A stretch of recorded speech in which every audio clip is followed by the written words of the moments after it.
नमस्कार प्यारे विद्यार्थियों। हमने हमारे पिछले वीडियो के अंदर पैकिंग फ्रैक्शन के बारे में पढ़ा और हमने सिंपल टाइप की जो यूनिट सेल है उसमें पैकिंग फ्रैक्शन की कैलकुलेशन की और उसका मान अपन ने 52.4% निकाला। इसी प्रकार अपन ने बीसीसी यानी काय केंद्रित जो घनीय इकाई कोशिका है उसमें भी अपन ने पैकिंग फ्रैक्शन यानी संकुलन क्षमता की गणना की, जिसका मान अपन ने 68% कैलकुलेट किया। तीसरा अपन ने एफसीसी, एचसीपी, ईसीसी इस प्रकार की जो इकाई कोशिकाएं हैं उनके लिए पैकिंग फ्रैक्शन कैलकुलेट किया और उनके अलग अलग पैकिंग फ्रैक्शन के वैल्यू अपन ने कलेक्ट की। आज का ये जो वीडियो है, इस वीडियो में अपन डिफेक्ट्स के बारे में पढ़ेंगे। दोष यानी क्रिस्टलीय जो पदार्थ हैं उन क्रिस्टलीय पदार्थों में किस प्रकार के दोष, किस प्रकार की त्रुटियां पाई जाती हैं, उन त्रुटियों की चर्चा अपन आज के इस वीडियो लेक्चर में करेंगे। तो आज का जो अपना टॉपिक है, आज का जो अपना विषय है वो है ठोस में अपूर्णताएं।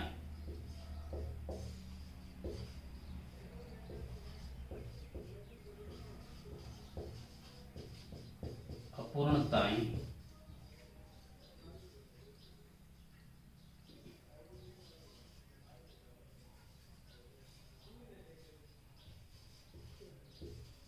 Defects in solutes.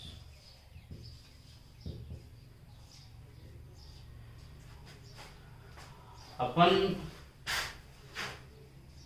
जैसे क्रिस्टलीय ठोस की बात करें, क्रिस्टलीय ठोस पदार्थों में या जो आयनिक पदार्थ हैं जो कि क्रिस्टलीय कैटेगरी के होते हैं, क्रिस्टलीय ठोस पदार्थों में आयनिक पदार्थों के अंदर जो फंडामेंट, इससे पहले अपन ने ये पढ़ा कि जो क्रिस्टलीय ठोस है वो कंपोनेंट पार्टिकल से मिलकर बने हैं और कंपोनेंट पार्टिकल एक फिक्स जियोमेट्रिक पैटर्न में अरेंज होते हैं, एक निश्चित ज्यामितीय स्वरूप में उपस्थित होते हैं। जैसे कि सिंपल प्रिमिटिव टाइप की यूनिट सेल बन सकती है क्रिस्टल के अंदर, बीसीसी प्रकार की बन सकती है, एचसीपी प्रकार की बन सकती है, ईसीसी प्रकार की बन सकती है। इस प्रकार की इकाई कोशिकाएं बनती हैं। इसका मतलब क्रिस्टल के अंदर अवयवी कण एक निश्चित नियमित क्रम में व्यवस्थित होते हैं। तो अपने को भी ये पता कि हमारे जो अवयवी कण हैं, हमारे क्रिस्टलीय पदार्थों के अंदर जो अवयवी कण हैं वो अवयवी कण किस प्रकार से रहते हैं? व्यवस्थित। अब तक अपन ने ये पढ़ा कि क्रिस्टलीय पदार्थों के अंदर अवयवी कण किस रूप में होते हैं? व्यवस्थित पैटर्न में होते हैं, यानी बिखरे हुए नहीं रहते, एक निश्चित स्वरूप में व्यवस्थित रहते हैं, एक उनका अरेंजमेंट फिक्स होता है। लेकिन ये जो व्यवस्था है, ये व्यवस्था अगर क्रिस्टल है, हमारे पास कोई भी क्रिस्टल पदार्थ है या कोई भी ठोस है जिसके अंदर फंडामेंटल पार्टिकल या कंपोनेंट पार्टिकल एक निश्चित क्रम में व्यवस्थित हैं, तो वो जो व्यवस्था है, अगर सारे अवयवी कण एक निश्चित क्रम में व्यवस्थित हैं तो फिर अपन उस क्रिस्टल को बोलेंगे आदर्श क्रिस्टल। क्रिस्टल कैसा बन गया? आदर्श। आदर्श क्रिस्टल का मतलब फंडामेंटल पार्टिकल, कंपोनेंट पार्टिकल जिसको जिस जगह होना चाहिए वो उसी जगह पर है, अपनी जगह से इधर उधर नहीं हुआ है। जैसे धनायन, उसके पास ऋणायन, फिर धनायन, फिर ऋणायन, धनायन के नजदीक ऋणायन, ऋणायन के नजदीक धनायन। इस प्रकार से कंपोनेंट पार्टिकल व्यवस्थित है, यानी कहीं कोई भी गड़बड़ नहीं है। जिस पार्टिकल को, जिस कंपोनेंट पार्टिकल को जिस जगह होना चाहिए वो उसी जगह व्यवस्थित है। और जब किसी क्रिस्टल के अंदर उसके अवयवी कण फिक्स अपनी जगह पर ही व्यवस्थित होते हैं तो ऐसे क्रिस्टल को अपन बोल देते हैं आदर्श क्रिस्टल, आइडियल क्रिस्टल। लेकिन ये जो आदर्श बात है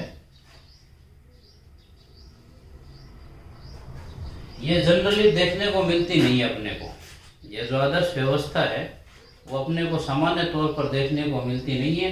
ये केवल पढ़ने की बात है कि अपन आदर्श क्रिस्टल की बात करते हैं कि क्रिस्टल आदर्श होता है। आदर्श का मतलब है कि कंपोनेंट पार्टिकल अपनी जगह पर अपने निश्चित निर्धारित स्थान पर उपस्थित हैं। ये जो आदर्श क्रिस्टल की जो अपन बात कर रहे हैं ये सामान्य तौर पर तो पॉसिबल नहीं है, लेकिन इसे पॉसिबल बनाया जा सकता है। इसे पॉसिबल कब और कैसे बनाया जा सकता है? इसे पॉसिबल बनाया जा सकता है परम शून्य ताप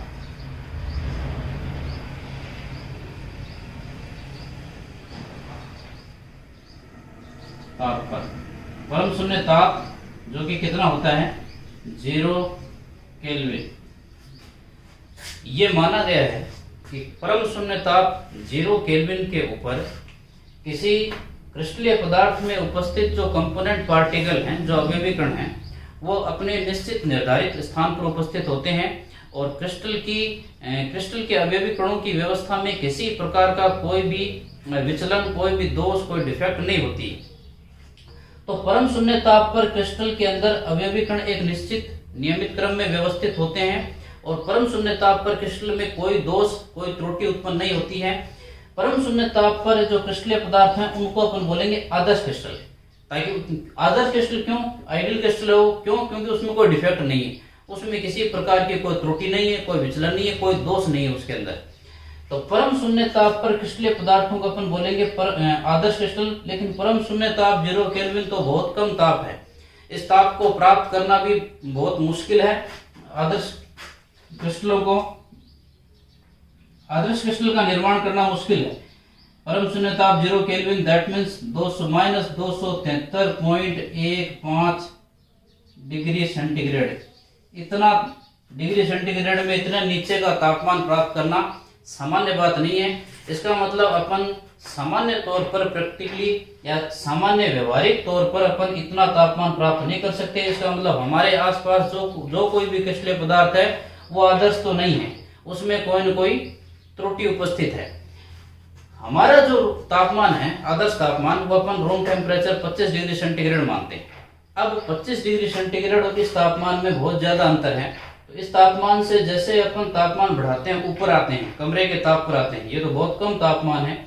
इससे जैसे ही हम कमरे के ताप पर आते हैं, यानी अपन ने तापमान बढ़ाया, तो तापमान बढ़ाने से क्रिस्टल के अंदर या ठोस पदार्थ के अंदर उपस्थित जो कंपोनेंट पार्टिकल हैं, जो इलेक्ट्रॉन हैं, उनमें वाइब्रेशन होता है, उनमें गतियां होती हैं। वो एक जगह से दूसरी जगह जा सकते हैं। इलेक्ट्रॉन अपने लोअर एनर्जी लेवल से हायर एनर्जी लेवल में प्रमोट हो सकता है। इस प्रकार की जो विचलन है, दोष है, वो क्रिस्टल में उत्पन्न हो जाते हैं। और जब इनकी व्यवस्था परिवर्तित हो जाती है, होना चाहिए ये क्रिस्टल, ये कब होता है? ये इस टेम्परेचर पर पॉसिबल है। और यदि टेम्परेचर ये नहीं मिलता है, इससे ज्यादा तापमान हो गया, तो ये क्या करेंगे? पार्टिकल वाइब्रेशन कर सकते हैं, या फिर हो सकता है कि कोई नॉन मेटेलिक कंपोनेंट पार्टिकल है वो क्रिस्टल जालक से बाहर निकल जाए। हो सकता है कि कोई छोटा कंपोनेंट पार्टिकल जो साइज में छोटा है, वो कंपोनेंट पार्टिकल के बीच बनने वाले जो इंटरसेल्युलर स्पेस है, ये इंटरस्पेशियल स्पेस है, जिसे अपन अंतराकोशीय अवकाश कहते हैं, हो सकता है कि इसके अंदर कोई पार्टिकल फिट हो जाए, अपनी जगह को छोड़ दे। हो सकता है कि इलेक्ट्रॉन जो है वो अपने लोअर एनर्जी लेवल से हायर एनर्जी लेवल में चले जाए, यानी बॉन्डिंग ऑर्बिटल से, हो सकता है कि नॉन बॉन्डिंग ऑर्बिटल में चले जाएं। इस प्रकार की कई डिफेक्ट हैं वो क्रिस्टल में उत्पन्न हो जाती है। लेकिन ये कब उत्पन्न होती हैं? जब अपन तापमान 0 केल्विन से ऊपर रखते हैं, यानी -273.15 डिग्री सेंटीग्रेड से जब ऊपर का तापमान लेते हैं, तो क्रिस्टल में उपस्थित अवयवी कणों की जो आदर्श व्यवस्था है, उस आदर्श व्यवस्था में विचलन यानी डेविएशन क्रिएट हो जाता है। और जब इस क्रिस्टल की आदर्श क्रिस्टल में उपस्थित कंपोनेंट पार्टिकल की जो आइडियल अरेंजमेंट है, उस आइडियल अरेंजमेंट के अंदर जब डेविएशन क्रिएट हो जाता है, जब त्रुटि या दोष उत्पन्न हो जाता है, या इनकी व्यवस्था में विचलन उत्पन्न हो जाता है, तो अपन कहते हैं कि अब ठोस जो है वो क्या हो गया है? ठोस में अपूर्णता उत्पन्न हो गई है, ठोस में दोष उत्पन्न हो गया है, ठोस में त्रुटि उत्पन्न हो गई है। तो क्रिस्टलीय दोष या ठोस में अपूर्णता का मतलब क्या है? ठोस में अपूर्णता या क्रिस्टलीय ठोस में अपूर्णता का मतलब हो गया किसी क्रिस्टलीय ठोस में उपस्थित कंपोनेंट पार्टिकल की जो आदर्श व्यवस्था है, उस आदर्श व्यवस्था से विचलन के कारण जो दोष उत्पन्न होते हैं, उन दोषों को अपन बोलते हैं क्रिस्टलीय दोष या क्रिस्टल में अपूर्णता या ठोस में अपूर्णता। तो आदर्श क्रिस्टल की जो थ्योरी है, वो आदर्श क्रिस्टल की थ्योरी केवल और केवल कहां तक पॉसिबल है? ये केवल 0 केल्विन तक ही पॉसिबल है। अगर 0 केल्विन ताप है तो अपन कह सकते हैं कि क्रिस्टल आदर्श हो सकता है, यह आदर्श है। अगर 0 से ऊपर का कोई भी ताप, हम किसी भी ताप पर अपन ने क्रिस्टलीय पदार्थ को ले रखा है, इसका मतलब है कि उसमें कोई ना कोई डिफेक्ट आ गया है, उसके चाहे तो वो उसके कंपोनेंट पार्टिकल की वजह से आया हो, चाहे उसमें उपस्थित इलेक्ट्रॉनों की वजह से आया हो। तो इस प्रकार किसी क्रिस्टल में उपस्थित जो फंडामेंटल पार्टिकल हैं, जो कंपोनेंट पार्टिकल हैं, उनकी आइडियल अरेंजमेंट के अंदर कोई भी गड़बड़ हो जाए तो उस गड़बड़ को अपन बोल देते हैं दोष, यानी डिफेक्ट या त्रुटि। ये जो दोष हैं, ये जो डिफेक्ट हैं, ये जो क्रिस्टलीय दोष हैं, ठोस में अपूर्णता या इनको क्रिस्टल दोष भी बोलते हैं अपन।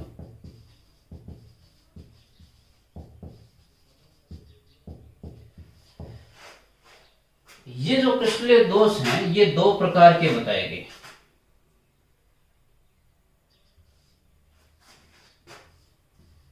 दो प्रकार के होते हैं। एक तो होते हैं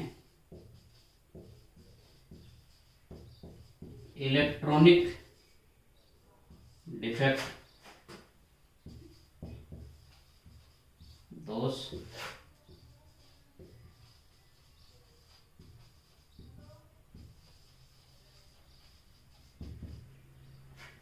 इलेक्ट्रॉनिक डिफेक्ट, और दूसरे हैं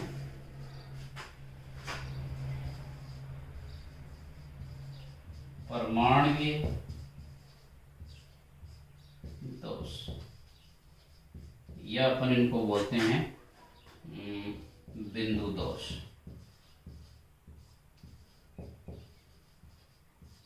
या अपन इनको बोलते हैं रेखीय दोष।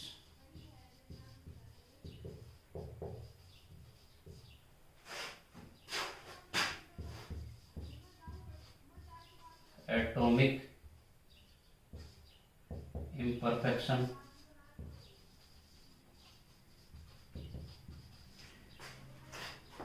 और पॉइंट डिफेक्ट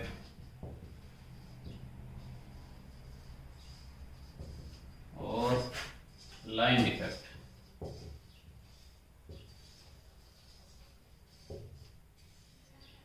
ये 2 प्रकार के क्रिस्टल दोष बताए गए। इलेक्ट्रॉनिक दोष यानी इलेक्ट्रॉनिक डिफेक्ट, इलेक्ट्रॉनिक इम्परफेक्शन, और दूसरे प्रकार के हैं परमाणु दोष, बिंदु दोष, या इनको रेखीय दोष भी बोलते हैं अपन, एटॉमिक इम्परफेक्शन या पॉइंट डिफेक्ट या फिर लाइन डिफेक्ट। ये 2 कैटेगरी बनाई गई है क्रिस्टलीय डिफेक्ट्स की है, क्रिस्टलाइन जो डिफेक्टेड हैं उनकी। अब इलेक्ट्रॉनिक डिफेक्ट क्या है, इलेक्ट्रॉनिक दोष क्या है? अपन पहले इलेक्ट्रॉनिक डिफेक्ट की चर्चा करते हैं।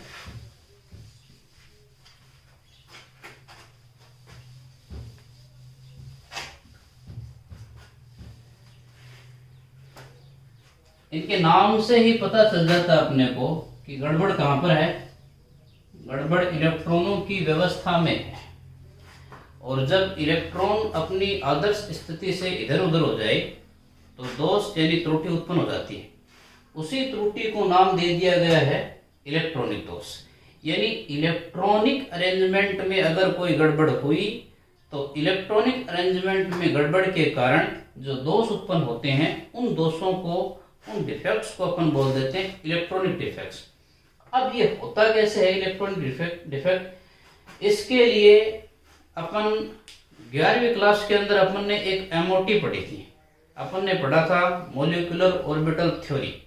उस मॉलिक्यूलर ऑर्बिटल थ्योरी में अपन ने ये पढ़ा कि जब 2 एटम आपस में मिलते हैं तो एटम जब मिलते हैं तो उनके जो एटॉमिक ऑर्बिटल हैं वो सारे के सारे एटॉमिक ऑर्बिटल भी आपस में मिलते हैं। एक एटम का 1s दूसरे एटम के 1s के साथ ओवरलैपिंग करता है। एक एटम का 2s दूसरे एटम के 2s ऑर्बिटल के साथ ओवरलैपिंग करता है।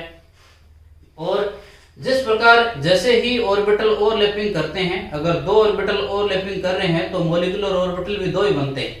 एक लोअर एनर्जी का जिसे अपन बॉन्डिंग मॉलिक्यूलर ऑर्बिटल बोलते हैं, एक हायर एनर्जी का जिसे अपन एंटी बॉन्डिंग मॉलिक्यूलर ऑर्बिटल बोलते हैं। जब बंध बनता है परमाणुओं के बीच में, तो बंध के जो इलेक्ट्रॉन है वो बॉन्डिंग मॉलिक्यूलर ऑर्बिटल के अंदर रहते हैं। जो एंटी बॉन्डिंग ऑर्बिटल हैं ये बॉन्ड फॉर्मेशन में पार्टिसिपेट नहीं करते हैं। ये एक जनरल बात है जो अपन कक्षा 11 में पढ़ के आ चुके हैं। ये मैंने इसलिए बताई क्योंकि ये जो इलेक्ट्रॉनिक डिफेक्ट है इनको समझने के लिए अपने को एमओटी को एक बार रिमाइंड करना पड़ेगा। जैसे अपन अर्धचालक की बात कर रहे हैं, अपन इसको समझने के लिए अर्धचालक का एग्जाम्पल लेते हैं। अर्धचालक मतलब आधे चालक, सेमी कंडक्टर, सेमी का मतलब आधे, और अर्धचालक अपने पास 14 वर्ग के जो एलिमेंट हैं मूल रूप से उसमें भी अपन काम में लेते हैं सिलिकॉन और जर्मेनियम। इन दो एलिमेंट को अपन काम में लेते हैं किसके रूप में? सेमीकंडक्टर के रूप में, अर्धचालक के रूप में। अब ये जो सिलिकॉन का क्रिस्टल है, ये सिलिकॉन का क्रिस्टल 0 केल्विन परम शून्य ताप 0 केल्विन के ऊपर पूर्ण रूप से क्या होता है? कुचालक होता है। परम शून्य ताप सिलिकॉन का जो क्रिस्टल है वो एक सेमीकंडक्टर की भांति, सेमीकंडक्टर की तरह बिहेव करता है।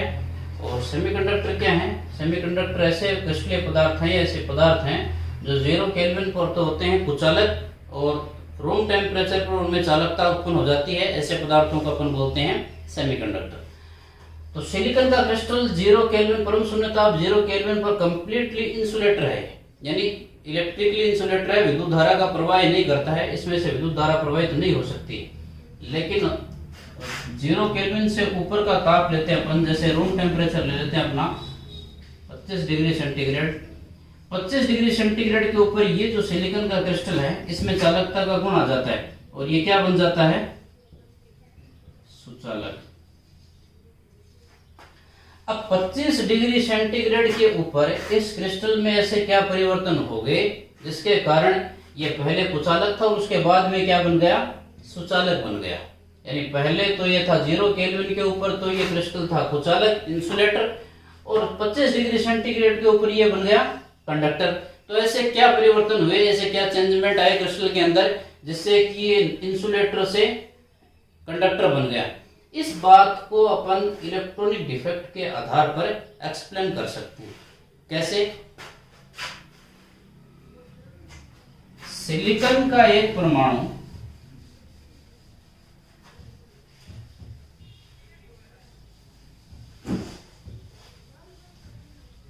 जिसके वैलेंस सेल के अंदर कितने इलेक्ट्रॉन पाए जाते हैं? 4 इलेक्ट्रॉन उपस्थित होते हैं। और सिलिकॉन का एक परमाणु, जैसे सिलिकॉन, उसके बाद दूसरा सिलिकॉन, इसी प्रकार सिलिकॉन का एक नेटवर्क है। एक सिलिकॉन परमाणु के वैलेंस सेल के अंदर जो अंतिम कोश है, उस अंतिम कोश में 4 इलेक्ट्रॉन पाए जाते हैं। ये कार्बन के परिवार का मेंबर है और कार्बन को आपको पता है कार्बन की जो वैलेंसी होती है वो कितनी होती है? 4 होती है।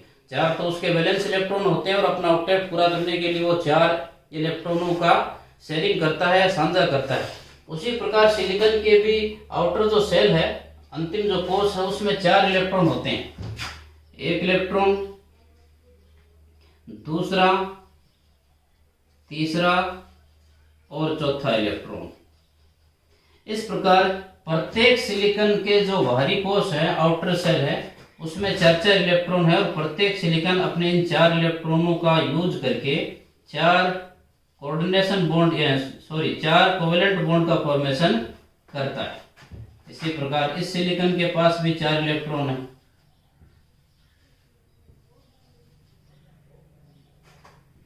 इसके पास भी 4 इलेक्ट्रॉन है और ये सिलिकॉन परमाणु आपस में जुड़ करके एक सिलिकॉन क्रिस्टल का निर्माण कर लेते हैं, जिसका यूज हम सेमीकंडक्टर के रूप में करते हैं।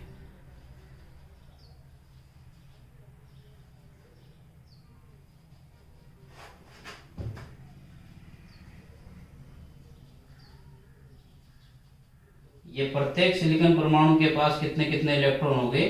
4-4 इलेक्ट्रॉन हो गए। ये बाहरी कोश के इलेक्ट्रॉन है, संयोजी इलेक्ट्रॉन है जो सिलिकॉन की वैलेंसी को शो करने के लिए पार्टिसिपेट करते हैं। सिलिकॉन की संयोजकता इन्हीं 4 इलेक्ट्रॉनों के द्वारा प्रदर्शित करते हैं। सिलिकॉन परमाणु प्रत्येक के पास 4 इलेक्ट्रॉन। अब इस सिलिकॉन ने इस दूसरे सिलिकॉन के साथ एक इलेक्ट्रॉन की शेयरिंग की, इन एक इलेक्ट्रॉनों का साझा किया इन्होंने और एक साथ संयोजक बंध यानी कोवेलेंट बॉन्ड बना लिया। इसी प्रकार इस सिलिकॉन ने इसके साथ भी एक कोवेलेंट बॉन्ड बना लिया, इस सिलिकॉन ने इसके साथ भी और एक दूसरे सिलिकॉन के साथ और बना लेता है।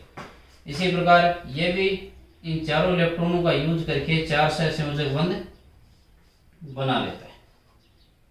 इसी प्रकार प्रत्येक सिलिकॉन परमाणु अपने संयोजी 4 इलेक्ट्रॉन का उपयोग करके 4 सहसंयोजक बंधों का निर्माण कर लेता है। इस प्रकार ये एक सिलिकॉन क्रिस्टल का निर्माण हो जाता है। अब इस क्रिस्टल को देखने पर हमें ऐसा लग रहा है कि क्रिस्टल में उपस्थित जितने भी इलेक्ट्रॉन हैं वो सभी इलेक्ट्रॉन बंध के द्वारा बंध गए हैं, क्योंकि सारे इलेक्ट्रॉन बॉन्ड फॉर्मेशन में पार्टिसिपेट कर रहे हैं, कोई भी इलेक्ट्रॉन फ्री नहीं है। और जब इलेक्ट्रॉन फ्री नहीं है तब जब तक क्रिस्टल के अंदर पदार्थ में इलेक्ट्रॉन फ्री नहीं है तब तक वो इलेक्ट्रिकली कंडक्टर नहीं हो सकता, क्योंकि इलेक्ट्रिकल कंडक्टेंस शो करने के लिए जरूरी है कि उसमें फ्री इलेक्ट्रॉन हो या फिर फ्री आयन मौजूद हो। और फ्री आयन भी अगर मौजूद है तो वो आयन मूवमेंट करने के लिए फ्री होने चाहिए, अदरवाइज तो आयन है वो इलेक्ट्रोडों के पास नहीं पहुंच पाएंगे, और जब आयन इलेक्ट्रोडों के पास नहीं पहुंच पाएंगे तो इलेक्ट्रिकल कंडक्टेंस भी शो नहीं करेगा पदार्थ। यहाँ न तो आयन है, सिलिकॉन जो है वो एक शुद्ध सहसंयोजक पदार्थ है, इसका मतलब यहाँ आयन तो नहीं है। यहाँ इलेक्ट्रॉन जरूर है, क्योंकि एटम है तो इलेक्ट्रॉन जरूर मिलेगा आपको। इलेक्ट्रॉन है अपने पास, लेकिन इलेक्ट्रॉनों की व्यवस्था को देखकर हमें ऐसा लग रहा है कि कोई भी इलेक्ट्रॉन जो है वो फ्री नहीं है, सारे इलेक्ट्रॉन सहसंयोजक बंध के माध्यम से बंध गए हैं। अब हम जब इस सिलिकॉन क्रिस्टल को 0 केल्विन पर लेते हैं, परम शून्य ताप 0 केल्विन की बात करते हैं अपन, तो हमने ये पढ़ा कि जब 2 सिलिकॉन परमाणु आपस में मिले, जब 2 सिलिकॉन परमाणु ने आपस में ओवरलैप किया, इसका मतलब ये है कि वो परमाणु नहीं है, उनके एटॉमिक जो ऑर्बिटल हैं, उन एटॉमिक ऑर्बिटल्स है, उन एटॉमिक ऑर्बिटल ने आपस में ओवरलैपिंग की। जैसा कि मैंने आपको कक्षा 11 में पढ़ाया कि जब 2 एटॉमिक ऑर्बिटल आपस में मिलते हैं, जैसे अपन 1s की बात कर ले, जैसे ये एक 1s ऑर्बिटल, ये दूसरा 1s ऑर्बिटल, ये एटम A, और ये भी मान लो इसी का एटम A है। एक जैसे 2 एटम है आपस में ओवरलैपिंग कर रहे हैं, बॉन्ड फॉर्मेशन के लिए एक दूसरे के नजदीक आ रहे हैं। अब जब ये दोनों एटम जैसे ही एक दूसरे के नजदीक आएंगे तो स्वाभाविक है कि इनके जो एटॉमिक ऑर्बिटल हैं ये भी एक दूसरे के नजदीक आएंगे, और एटॉमिक ऑर्बिटल जो नजदीक आएंगे तो उनके बीच ओवरलैपिंग होगी, और ओवरलैपिंग के कारण जितनी संख्या में एटॉमिक ऑर्बिटल पार्टिसिपेट कर रहे हैं उतने ही नए ऑर्बिटल बन जाते हैं। जो नए ऑर्बिटल बनते हैं उन नए ऑर्बिटल को अपन बोलते हैं मॉलिक्यूलर ऑर्बिटल। लेकिन जो नए ऑर्बिटल बन रहे हैं उन नए ऑर्बिटल्स में से आधे ऑर्बिटल ऐसे बनते हैं जिनकी एनर्जी एटॉमिक ऑर्बिटल की एनर्जी से कम रहती है, और आधे ऑर्बिटल ऐसे बनते हैं जिनकी एनर्जी एटॉमिक ऑर्बिटल की एनर्जी से ज्यादा रहती है।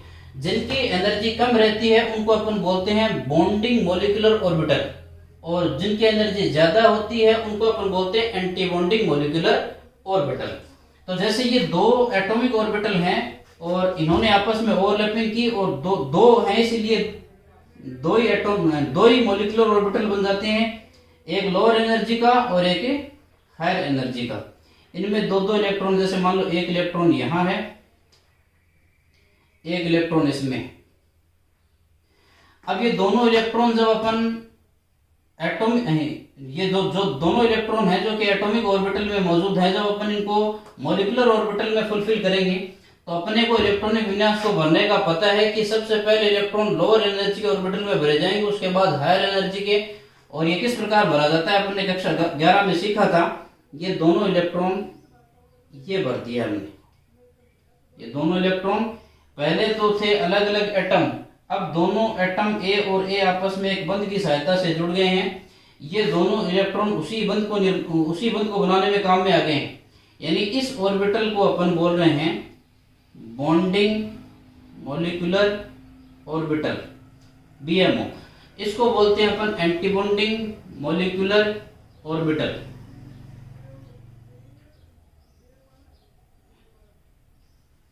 Anti bonding molecular orbital. ये ऑर्बिटल बॉन्ड फॉर्मेशन में पार्टिसिपेट नहीं करते हैं, केवल ये जो बॉन्डिंग ऑर्बिटल है ये बॉन्ड फॉर्मेशन में पार्टिसिपेट करते हैं। अब ये जो इलेक्ट्रॉन है, ये दो इलेक्ट्रॉन जो कि बंध बनाने के काम में आ रहे हैं, ये दोनों इलेक्ट्रॉन है। आगे बात समझ में। इसका मतलब अगर S और S के ओवरलैपिंग से अगर ये सिग्मा मॉलिक्यूलर ऑर्बिटल बना है, तो जैसे ही सिग्मा बॉन्डिंग बना वैसे सिग्मा एंटी बॉन्डिंग ऑर्बिटल का निर्माण भी होता है। अगर यहाँ ये जो दो इलेक्ट्रॉन हैं, फिलहाल जब अपन 0 केल्विन टेम्परेचर की बात कर रहे हैं, तो ये दोनों इलेक्ट्रॉन जो हैं वो कौन से ऑर्बिटल में हैं? ये दोनों इलेक्ट्रॉन हैं बॉन्डिंग ऑर्बिटल में। ये जो सिलिकॉन परमाणु है, सिलिकॉन परमाणु एक दूसरे से अलग अलग थे। जब सिलिकॉन परमाणु बंध बनाने के लिए एक दूसरे के नजदीक आए तो इनके एटॉमिक ऑर्बिटल है उन्होंने आपस में ओवरलैपिंग की और ओवरलैपिंग करके मॉलिक्यूलर ऑर्बिटल का निर्माण कर लिया। और मॉलिक्यूलर ऑर्बिटल बॉन्डिंग भी बने और एंटी बॉन्डिंग भी बने। जैसे ये सिग्मा बंध है और सिग्मा बंध है तो ये स्वाभाविक है कि ये दो इलेक्ट्रॉन है, ये दोनों इलेक्ट्रॉन सिग्मा बॉन्डिंग ऑर्बिटल में मौजूद हैं। अगर ये दोनों इलेक्ट्रॉन सिग्मा बॉन्डिंग ऑर्बिटल में मौजूद है तो सिग्मा एंटी बॉन्डिंग जो ऑर्बिटल बना हुआ है वो वैकेंट है, खाली है। जब अपन 0 केल्विन की बात करते हैं तो 0 केल्विन के ऊपर, यानी 0 केल्विन का मतलब -273.15 केल्विन है, डिग्री सेंटीग्रेड है, जो कि बहुत ही कम तापमान है। इस कम तापमान पर जो इलेक्ट्रॉन है, बंध के इलेक्ट्रॉन है, वो निम्न ऊर्जा के बॉन्डिंग ऑर्बिटल में रहते हैं, इन ऑर्बिटल में रहते हैं कम तापमान के ऊपर। और जब इलेक्ट्रॉन बॉन्डिंग ऑर्बिटल में है, इसका मतलब वो बंध के द्वारा बंधा हुआ है, दोनों नाभिकों के बीच में है। जो बंध बनाने वाले दोनों परमाणु हैं, दोनों परमाणुओं की नाभिकों के बिल्कुल बीच में है, गति करने के लिए स्वतंत्र नहीं है। तो 0 केल्विन के ऊपर इलेक्ट्रॉनों की जो व्यवस्था आपको दिख रही है बिल्कुल ऐसे ही है। इलेक्ट्रॉन, कोई भी इलेक्ट्रॉन गति करने के लिए, मूवमेंट करने के लिए फ्री नहीं है।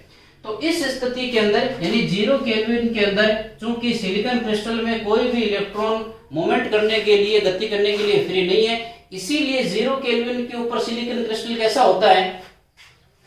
0 केल्विन के ऊपर सिलिकॉन क्रिस्टल होता है कंप्लीटली कुचालक, यानी इंसुलेटर। अब अपन ने क्या किया, इसके तापमान को इंक्रीज किया, तापमान बढ़ाया।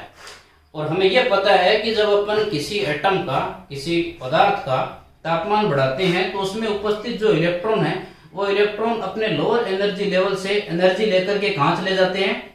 हायर एनर्जी लेवल में चले जाते हैं। जब अपन ने सिलिकॉन क्रिस्टल का तापमान बढ़ाया, यानी सिलिकॉन क्रिस्टल को अपन 0 से सीधा ही कहां लेकर आ गए? 25 डिग्री सेंटीग्रेड के ऊपर लेकर आ गए, यानी -273.15 डिग्री सेंटीग्रेड से अपन सीधा ही 25 डिग्री सेंटीग्रेड तापमान पर लेकर आ गए। जैसे ही हमने तापमान बढ़ाया तो तापमान बढ़ाने पर हुआ क्या? ये जो बंध के इलेक्ट्रॉन हैं, ये बंध के इलेक्ट्रॉन एनर्जी पा करके इस लोअर एनर्जी लेवल से कहां चले गए? हायर एनर्जी लेवल में आ गए। यानी मान लो कि एक इलेक्ट्रॉन यहां से जंप करके यहां आ गया, इस एंटी बॉन्डिंग ऑर्बिटल में आ गया। अब एक बंध को बनाने के लिए 2 इलेक्ट्रॉनों की आवश्यकता है। अब ये जो इलेक्ट्रॉन जो कि पहले यहां बंध से बंधा हुआ था, अब ये किसी प्रकार के बंध से बंधा हुआ नहीं है, ये क्या हो गया? कंप्लीटली फ्री हो गया है। इस इलेक्ट्रॉन को अब अपन कह सकते हैं मुक्त इलेक्ट्रॉन। लोअर एनर्जी लेवल से कहां आ गए ये इलेक्ट्रॉन? हायर एनर्जी लेवल में आ गए। तो इन मुक्त इलेक्ट्रॉन अब 25 डिग्री सेंटीग्रेड ताप के ऊपर, यानी हाई टेम्परेचर या रूम टेम्परेचर के ऊपर, क्रिस्टल में कुछ इलेक्ट्रॉन ऐसे थे जो अपने लोअर एनर्जी लेवल यानी आपके अपने बॉन्डिंग ऑर्बिटल को छोड़ करके कहाँ आ गए, एंटी बॉन्डिंग ऑर्बिटल में आ गए, और एंटी बॉन्डिंग ऑर्बिटल में उपस्थित जो इलेक्ट्रॉन है वो बॉन्ड फॉर्मेशन में पार्टिसिपेट नहीं करते हैं। अब ये इलेक्ट्रॉन मूवमेंट करने के लिए फ्री है। तो यानी जैसे ही अपन सिलिकॉन के क्रिस्टल को -273 डिग्री सेंटीग्रेड ताप यानी परम शून्य ताप 0 केल्विन से रूम टेम्परेचर के ऊपर लेकर आएंगे, वैसे ही तापमान इंक्रीमेंट के साथ साथ इलेक्ट्रॉन क्या करेंगे, अपने बॉन्डिंग ऑर्बिटल को छोड़ करके एंटी बॉन्डिंग ऑर्बिटल में प्रमोट कर जाएंगे, यानी फ्री हो जाएंगे। वो पहले वो बंध से बंधे हुए थे, तापमान बढ़ाने के बाद वो बंध से फ्री हो गए, और जब इलेक्ट्रॉन फ्री हो गए तो अब जब जैसे ही अपन क्रिस्टल के ऊपर पोटेंशियल लगाएंगे यानी विभव लगाएंगे, विभव लगाते ही इलेक्ट्रॉन क्या करेंगे, ऋणात्मक इलेक्ट्रोड की ओर गति करना शुरू कर देंगे, और क्रिस्टल क्या हो जाएगा, विद्युत का सुचालक हो जाएगा। तो 25 डिग्री सेंटीग्रेड ताप के ऊपर क्रिस्टल कैसा हो जाएगा, सुचालक हो जाएगा। तो हुआ क्या, गड़बड़ क्या हुई कि पहले इलेक्ट्रॉन व्यवस्थित थे, कब, 0 केल्विन ताप पर इलेक्ट्रॉन व्यवस्थित थे, और व्यवस्थित थे तो क्रिस्टल कुचालक की भांति व्यवहार कर रहा था, इंसुलेटर था, और इलेक्ट्रॉन व्यवस्थित थे 0 केल्विन के ऊपर। ये जो सिलिकॉन का क्रिस्टल था ये एक आदर्श क्रिस्टल था, लेकिन जैसे हमने ताप बढ़ाया, ताप बढ़ाते ही इलेक्ट्रॉन लोअर एनर्जी लेवल से हायर एनर्जी लेवल में चले गए, यानी बंध के जो इलेक्ट्रॉन थे जो पहले बंधे हुए थे अब वो एंटी बॉन्डिंग ऑर्बिटल में चले गए, यानी बंध से फ्री हो गए, और ये फ्री इलेक्ट्रॉन पूरे क्रिस्टल में गति करने के लिए क्या हो गए, फ्री हो गए। इसी कारण सिलिकॉन का जो क्रिस्टल है वो 0 केल्विन ताप पर कुचालक होता है, रूम टेम्परेचर 25 डिग्री सेंटीग्रेड ताप पर वो क्या बन जाता है, सुचालक बन जाता है। और तो ये कुचालक से सुचालक बना, रूम टेम्परेचर पर सिलिकॉन का जो क्रिस्टल होता है वो कुचालक होता है, अब उसके सुचालक होता है। सुचालक होने का कारण क्या है, कारण है इलेक्ट्रॉनिक दोष। हुआ क्या, इलेक्ट्रॉन पहले व्यवस्थित थे, और जैसे हमने ताप बढ़ाया, ताप बढ़ाने के साथ साथ इलेक्ट्रॉनों की व्यवस्था गड़बड़ा गई। इलेक्ट्रॉन जो पहले बंध का निर्माण कर रहे थे वो बंध के इलेक्ट्रॉन बंध से हट करके एंटी बॉन्डिंग ऑर्बिटल यानी ऐसे ऑर्बिटलों में चले गए जो बंध निर्माण में भाग नहीं लेते हैं, और जब इलेक्ट्रॉन एंटी बॉन्डिंग ऑर्बिटल में चले गए उन इलेक्ट्रॉनों को अपन बोलते हैं फ्री इलेक्ट्रॉन, मुक्त इलेक्ट्रॉन। इन्हीं मुक्त इलेक्ट्रॉनों के कारण सिलिकॉन का क्रिस्टल क्या हो गया, सिलिकॉन का क्रिस्टल कैसा बन गया, सुचालक बन जाता है। अब ये दोष उत्पन्न हो गया, जैसे मान लो कि यहाँ एक ऑर्बिटल बना हुआ है, अपने सपोज कर लें कि यहाँ एक ऑर्बिटल बना हुआ है और ये दोनों इलेक्ट्रॉन पहले बंध से बंधे हुए हैं। जब अपन ने टेम्परेचर दिया तो एक इलेक्ट्रॉन यहां से जंप करके इस वैकेंट एंटी बॉन्डिंग ऑर्बिटल में चला गया। ये इलेक्ट्रॉन जो पहले बंध से बंधा हुआ था गति नहीं कर पा रहा था, जैसे ही हमने टेम्परेचर दिया ये यहां से निकल करके एंटी बॉन्डिंग ऑर्बिटल में चला गया और अब गति करने के लिए फ्री हो गया, क्योंकि अब ये किसी प्रकार के बंध निर्माण में भाग नहीं ले रहा है। और यहां एक जगह बन गई, खाली जगह बन गई इलेक्ट्रॉन के निकलने से। इस खाली जगह को अपन, ये जो इलेक्ट्रॉन ऊपर हायर एनर्जी लेवल में चले गए हैं, इन इलेक्ट्रॉनों को अपन बोलते हैं मुक्त इलेक्ट्रॉन, फ्री इलेक्ट्रॉन। और इलेक्ट्रॉन के निकलने से, जैसे यहां से इलेक्ट्रॉन ऊपर चला गया तो यहां इस जगह तो इलेक्ट्रॉन खाली रह गए, खाली वैकेंट हो गई ये जगह। इस खाली जगह को या इलेक्ट्रॉन की कमी को अपन बोलते हैं धनात्मक छिद्र, धनात्मक छिद्र यानी पॉजिटिव होल, पॉजिटिव होल बोलते हैं। और ये हो गया आपके फ्री इलेक्ट्रॉन। अब जैसे ही अपन 25 डिग्री सेंटीग्रेड के ऊपर सिलिकॉन के क्रिस्टल के ऊपर पोटेंशियल लगाते हैं, यानी सिलिकॉन के क्रिस्टल पर अपन एक सिरे पर प्लस विभव और एक सिरे पर पॉजिटिव विभव और एक सिरे पर नेगेटिव विभव लगाते हैं, तो ऋणात्मक इलेक्ट्रोड की ओर यानी नेगेटिव पोल की ओर तो ये होल गति करता है और पॉजिटिव पोल की ओर ये इलेक्ट्रॉन गति करने लगते हैं। तो इलेक्ट्रॉन और होल की एक दूसरे के विपरीत गति होने लगती है, और इन इलेक्ट्रॉन और होल की गति के कारण ही ये सिलिकॉन का क्रिस्टल कुचालक से क्या बन जाता है, सुचालक बन जाता है। तो इस प्रकार इस सिलिकॉन के क्रिस्टल में इलेक्ट्रॉनों की व्यवस्था में थोड़ी सी गड़बड़ हो गई, और गड़बड़ होते ही सिलिकॉन का क्रिस्टल क्या बन गया, सुचालक बन गया। तो इलेक्ट्रॉनिक दोष का मतलब यह है कि इलेक्ट्रॉनों की आदर्श व्यवस्था में विचलन के कारण जो दोष उत्पन्न होते हैं उन दोषों को अपन बोलते हैं इलेक्ट्रॉनिक डिफेक्ट। आई होप कि आज का ये जो वीडियो है ये आपके लिए हेल्पफुल रहा होगा। अपन अगले वीडियो के अंदर परमाणु दोष या पॉइंट डिफेक्ट या जो लाइन डिफेक्ट है उनके बारे में पढ़ेंगे। और मैं उम्मीद करता हूं कि आप जो भी रफली आपसे जो भी नोट्स बन रहे हैं, जिस प्रकार के भी आपसे नोट्स बन रहे हैं, वीडियो के साथ साथ आप उन नोट्स भी बना रहे हैं।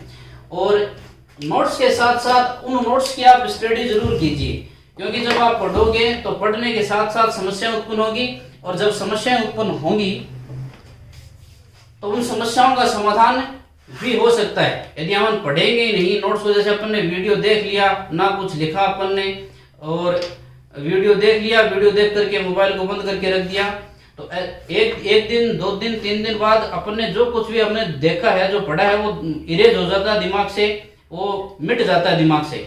तो हमें ऐसा नहीं करना है कि वीडियो को देख लिया और फिर उसको छोड़ दिया, फिर उसे 2 महीने बाद देखना नहीं है, उसके एक बार देख लिया, फॉर्मेलिटी पूरी कर ली और फिर उसको छोड़ दिया। वीडियो को देखिए और वीडियो के साथ साथ जो कुछ भी आपके समझ में आ रहा है वो आप अपनी नोटबुक में नोट कर लीजिए, और फिर उसको रिमाइंड कीजिए। 2 दिन के बाद उसे वापस पढ़िए आप, फिर 2 दिन के बाद पढ़िए। इस तरह से रिमाइंड करोगे तो बातें जो चीजें हैं वो धीरे धीरे आपके समझ में आने लग जाएंगी। और छोटी मोटी जो समस्याएं हैं उन समस्याओं के लिए मैं हर टाइम हर वक्त आपके लिए तैयार हूं। जो भी समस्याएं हैं कमेंट बॉक्स में जाकर आप मुझे भेज दीजिए, मैं आपकी हर समस्या का समाधान कर दूंगा। Thanks for watching.